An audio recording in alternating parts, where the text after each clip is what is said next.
నమస్తే, నేను మీ మౌనిక. చిన్న గ్రామం మొగల్తూరు. అక్కడి నుంచి వచ్చిన ఒక సాధారణ యువకుడు ఇప్పుడు ప్రపంచవ్యాప్తంగా అభిమానులు సంపాదించిన సినీ సామ్రాట్గా నిలవడం ఎంత గొప్ప విషయమో కదా. అవును, చిరంజీవి ప్రస్థానం కేవలం ఒక సినిమా జర్నీ మాత్రమే కాదు, అది ఒక ప్రేరణ లాంటిది, ఒక గాథ, ఒక లెజెండరీ. 1978లో పునాది రాళ్ళు సినిమాతో ఎంట్రీ ఇచ్చారు చిరంజీవి. ఫస్ట్ అంతా విలన్, సపోర్టింగ్ రోల్స్ అతను చేయడం జరిగింది. కానీ 1983లో ఖైదీతో ఒక్కసారిగా స్టార్డమ్ అందుకున్నారు చిరంజీవి. ఆ సినిమా తర్వాత వెనక్కి తిరిగి చూడాల్సిన అవసరం లేదు అని ఆయన అభిమానులంతా ఇప్పటికీ చెప్పుకుంటూ ఉంటారు. అంతేకాదు, చిరంజీవి స్టెప్ వేశారంటే అదొక కొత్తదనం. చిరంజీవి కదిలితే ఫ్లోర్ అంతా కదులుతుంది అని ఆయన అభిమానులు ఎప్పుడు చెప్పుకుంటూ ఉండేవాళ్ళు. మనకంటే కూడా 90s కిడ్స్కి చిరంజీవి గారంటే ఒక వైబ్ అనమాట. గ్యాంగ్ లీడర్, ఘరానా మొగుడు, కొదమ సింహం, జగదేక వీరుడు, అతిలోక సుందరి.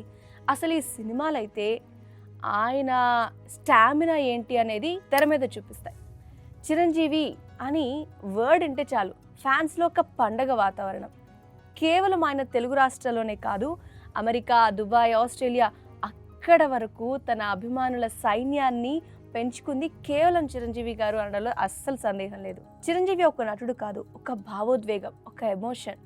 ఈ విషయం అభిమానులంతా చాలా గర్వంగా చెప్పుకుంటారు. 2025లో మెగాస్టార్ 70 ఏళ్ళు పూర్తి చేసుకుని 71వ సంవత్సరంలోకి ఇప్పుడు వచ్చేస్తున్నారు. కానీ చిరంజీవి గారి ఎనర్జీ ఎలా ఉంటుంది? ఇప్పటికీ 30s హీరోకి పోటీలా అనిపిస్తుంది. అయితే ప్రస్తుతం విశ్వంభర, మన శంకర వరప్రసాద్ చిత్రాలతో ఇంకాస్త సంచలనాలకు చిరంజీవి గారు కేర్ ఆఫ్ అవ్వబోతున్నారు. సో చిరంజీవి గారి కెరియర్ సినిమాల్లో మాత్రమే కాదు, సమాజానికి కూడా చాలా ఆదర్శం అని చెప్పుకోవచ్చు.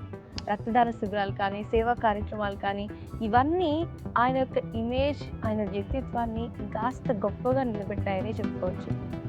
చిరంజీవి ఒక హీరో కాదు, ఒక ఎమోషన్ అనేది మాత్రం ఒక్కసారి కాదు 100 సార్లు చెప్పచ్చు. సో చిరంజీవి గారి గురించి మీ అభిప్రాయం ఏంటి? ఇప్పటికంటే కూడా చిరంజీవి గారి క్రేజ్ ఇంతకు ముందు ఎక్కువగా ఉందా? ఎప్పటికీ పెరుగుతూ ఉంటుందా? అయితే చిరంజీవి గారు ఇండస్ట్రీ రికార్డ్స్ తిరగరాశారు, రికార్డులు బద్దలు కొట్టారు అనే వర్డ్ ఎన్నో సినిమాల్లో చూశారు ప్రేక్షకులంతా కూడా. సో మనం అనుకున్నట్టు ఆయన 30s హీరోస్ ఎనర్జీకి ఏ మాత్రం తీసుకోరు. ఇప్పటికీ కూడా చిరంజీవి గారు డాన్స్ చేస్తున్నారంటే కొత్తగా వచ్చే వాళ్ళు ఎవరైనా సరే అమ్మో చేస్తే చిరంజీవి గారిలా డాన్స్ చేయాలి అని చెప్తుంటారు. ఎవరు? కేవలం అభిమానులు కాదు, హీరోలు కూడా అనే మాట చెప్తారు. అది చిరంజీవి గారి రేంజ్. బాగా చిరంజీవి అనేవాళ్ళు ఎంతమంది ఉన్నారు తెలుసా? సో ఓవరాల్గా ఆయన లైఫ్ స్టోరీ అనేది ఒక పాఠం లాంటిది.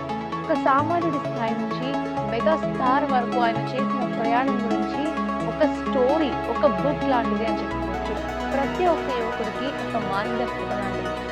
సో మన లెజెండరీ చిరంజీవి గారికి 70 ఇయర్స్ బర్త్డే సందర్భంగా హ్యాపీ బర్త్డే టు చిరంజీవి గారు.